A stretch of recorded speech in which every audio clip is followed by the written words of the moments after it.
सभी देखने वालों को नमस्ते, जय माता दी। सबसे पहले तो आप सभी को बसंत पंचमी की बहुत बहुत शुभकामनाएं। इसी शुभ मौके पे मैं आपके लिए एक बहुत ही खास वीडियो लेके आई हूँ, जिसमें आप जानने वाले हैं कि बसंत पंचमी के उपवास में क्या खाएं, क्या गलती से भी ना खाएं, या यदि किसी वजह से आप उपवास भी नहीं ले सकते तो भी आपके लिए कुछ ऐसी खास चीज़ें बताऊंगी जो इस दिन खाना अति शुभ माना गया है। वहीं पे कुछ चीज़ें ऐसी है जो इस दिन खाना निषेध है। तो आइए चलते हैं सब कुछ जानने। तो सबसे पहले बता दूं मैं आपको कि जो बसंत पंचमी का उपवास है ये माँ सरस्वती के लिए लिया जाता है, जो ज्ञान विद्या की देवी होती है। साथ ही साथ इस दिन यदि आप माता के साथ साथ भगवान विष्णु को भी पूज सके, कामदेव को भी पूज सके तो बहुत शुभ माना गया है। तो हो सके तो इन तीनों की पूजा आप इस दिन कीजिएगा। अब चलते हैं ये जानने कि इस दिन हमें क्या खाना है क्या नहीं। तो इससे पहले कि हम ये जाने कि उपवास में इस दिन क्या खाना है क्या नहीं, मैं आपको ये बता दूं कि यदि किसी वजह से आप उपवास नहीं ले सकते हैं बसंत पंचमी का, तो आपको इस दिन केवल सात्विक भोजन खाना है। सात्विक भोजन जिसमें देखिए कोई नॉन वेज ना हो, लहसुन प्याज ना हो, ज़्यादा मसाले वाला खाना ना हो। यदि इतना भी आपने किया तो भी आपके लिए ये दिन शुभता लेके आएगा, खुशहाली लेके आएगा, अच्छा ज्ञान देके जाएगी माँ सरस्वती आपको। साथ में आपको ये ध्यान देना है कि पीला भोग यदि आप लगा सके माता को अति शुभ है, पीली चीज़ें खा सके बहुत शुभ है। इतना बस कीजिएगा यदि आप उपवास नहीं ले सकते हैं। अब चलते हैं सबसे खास चीज़ जानने की उपवास लिया है तो हमें किन चीज़ों का ध्यान देना है, क्या खाना है क्या नहीं। तो सबसे पहले आपको बता दूं कि जो ये उपवास होता है इसमें आप पानी पी सकते हैं। ऐसा उपवास नहीं है कि बिना पानी पिए लिया जाता है। साथ ही साथ आप दूध या दूध से बनी हुई सभी चीज़ें इस दिन खा सकते हैं, उसमें कोई मनाही नहीं है, सेहत के लिए भी सही होती है। बस ध्यान इतना देना है कि जो भी दूध से बनी हुई चीज़ें खाएं वो खुद ही आपको बनानी है। मतलब ये कि आपको यहाँ वहाँ दुकान से लेके पैकेट बंद कोई भी चीज़ इस दिन नहीं खानी है, उससे आपको बचना है। इसके साथ ही आप सभी फल खा सकते हैं इस उपवास में, सेहत के लिए भी सही है। उपवास में खाने के लिए सबसे सही यदि कोई चीज़ कही गई है तो वो है फल। तो सभी फलों का यूज़ इस उपवास में किया जा सकता है। बस इतना ध्यान दीजिएगा कि यदि आपको खटास वाली चीज़ें आसानी से डाइजेस्ट नहीं होती, कुछ लोगों को एसिड बनता है खटास वाली चीज़ों से, तो खटाई वाले फल आप मत खाइएगा, उनसे बचिएगा अपने सेहत के लिए। वैसे कोई भी फल खाए जा सकते हैं। यहाँ तक कि आप फलों से जूस भी निकाल के पी सकते हैं। ये भी आपको यही ध्यान देना है कि बॉटल बंद, कोई डिब्बा बंद जूस ना पिए। खुद फलों से जूस निकालिए तो किसी भी फल से जूस निकाल के आप पी सकते हैं। बिल्कुल वैसे आप मेवे भी ले सकते हैं इस दिन, जैसे काजू, बादाम, पिस्ता, जितने भी मेवे हैं उन सभी का यूज़ बेझिझक उपवास में किया जा सकता है। बहुत शुभ कहे गए हैं ये भी उपवास में खाने के लिए। तो शक्करकंदी खाना भी उपवास में सही कहा गया है, सेहत के हिसाब से भी ये सही होती है।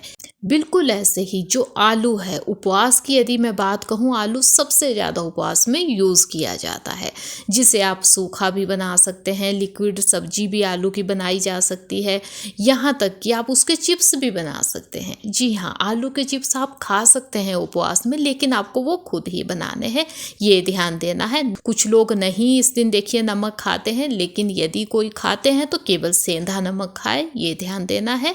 सेंधा नमक उपवास में यूज़ किया जा सकता है, लेकिन सफ़ेद नमक जो होता है वो उपवास में नहीं खाना चाहिए, उसे निषेध मानते हैं। तो आलू से अनेकों चीज़ें बना के खा सकते हैं, हलवा भी आप बना के खा सकती हैं। उसके साथ साथ जो बहुत शुभ मानी गई है चीज़ वो है कद्दू।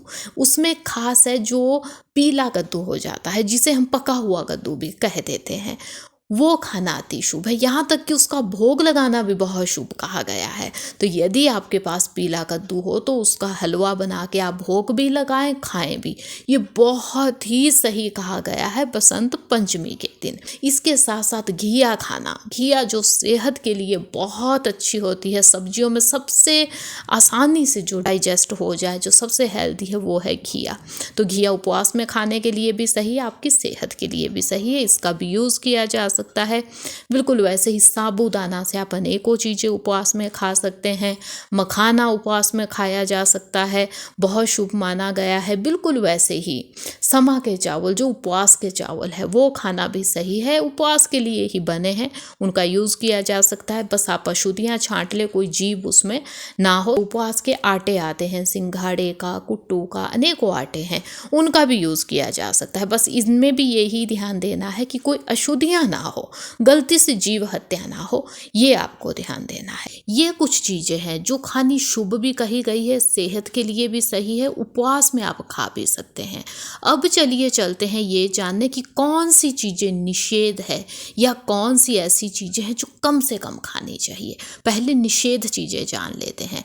तो सबसे पहला नाम आता है अनाज का, अन्न का। उपवास लिया है तो अन्न का सेवन तो देखिए किया ही नहीं जाएगा। किसी भी चीज़ में अन्न का हाथ भी लगा नहीं होना चाहिए। यहाँ तक कि जिस पैन में हम उपवास के लिए कुछ चीज़ बनाते हैं तो उसमें भी अन्न पहले यदि पका है तो उसे बहुत अच्छे से धो लें। बैंगन एक ऐसी चीज़ है जो उपवास में खाने के लिए बिल्कुल निषेध कहा गया है। आपने उपवास लिया है या नहीं लिया है, आपको बसंत पंचमी के दिन बैंगन नहीं खाना है। बिल्कुल वैसे ही आता है नाम कटहल का। कटहल को भी उपवास में खाने के लिए या शुभ दिनों में खाने के लिए मनाही की गई है, ये तामसिक भोजन में आता है, तो आपको कटहल भी नहीं खाना है। यहाँ तक कि जो मशरूम होती है उसे खाना भी सही नहीं माना जाता है शुभ दिनों के लिए, ये तामसिक भोजन में आती है, तो इसे खाने से भी आपको बचना है। साथ ही साथ नॉनवेज चीज़ें, जिनमें देखिए मीट, अंडा, मांस, ये सभी चीज़ें जो नॉनवेज है उन्हें खाना तो क्या, लेकिन शुभ दिनों में, उपवास के दिनों में वो आपके किचन में बननी भी नहीं चाहिए। यदि किसी एक का उपवास है तो बाकी सदस्य भी जो है वो नॉनवेज चीज़ें नहीं खा सकते हैं, तो इतना आपको ध्यान देना है। बिल्कुल वैसे ही जो नशीली वस्तुएं होती है, जिनमें नशा होता है, वो भी हमें उपवास के दिन नहीं खानी चाहिए। तो ये वो चीज़ें हैं जो निषेध है। अब है वो चीज़ें जिन्हें खाने से भी हमें बचना चाहिए बसंत पंचमी के दिन।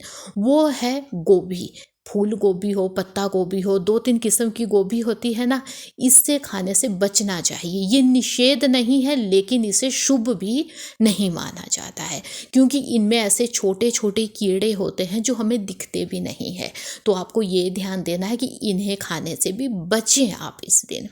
अब लास्ट में आपको बता देती हूँ कि जब हम उपवास खोलते हैं तो हमें कैसा खाना खाना है, किन चीज़ों का ध्यान देना है। जब आप उपवास खोलें तो सात्विक भोजन आपको बनाना है। सात्विक भोजन जिसमें कोई लहसुन प्याज ना हो, आपको सिंपल सादा भोजन बनाना है। ये ध्यान देना है कि खुद खाना बनाए, वो ही खाना यदि आप खाते हैं तो शुद्ध माना गया है। यहाँ वहाँ होटलों में जाके खाना नहीं खाना चाहिए या कोई ऑनलाइन खाना नहीं मंगवाना चाहिए। कभी हमसे ऐसी गलतियां होती है कि हमने उपवास लिया है तो हम सोचते हैं कि उपवास तो अब कंप्लीट हो गया, चलिए किसी होटल में कुछ खा लेते हैं या ऑनलाइन मंगवा लेते हैं। यहाँ हमसे गलती हो जाती है, क्योंकि देखिए जब हम कहीं जाके खाएंगे, किसी के हाथों का बना हुआ खाएंगे, हमें नहीं पता बनाने वाले ने किस ढंग से वो खाना बनाया है, कौन से मसालों का यूज़ किया है, या उनकी बनाने की भावनाएं कैसी थी। जो भी उपवास खोलने के लिए खाना बनता है वो शुद्ध मन से बना होना चाहिए।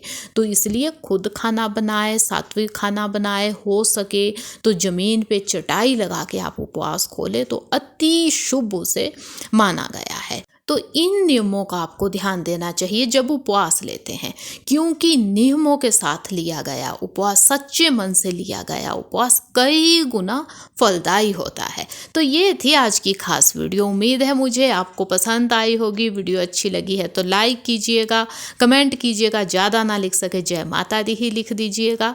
चैनल पे नए हैं तो चैनल को सब्सक्राइब कीजिएगा। हम मिलेंगे ऐसी किसी नई यूज़फुल यूनिक वीडियो के साथ। तब तक के लिए धन्यवाद। जय माता दी।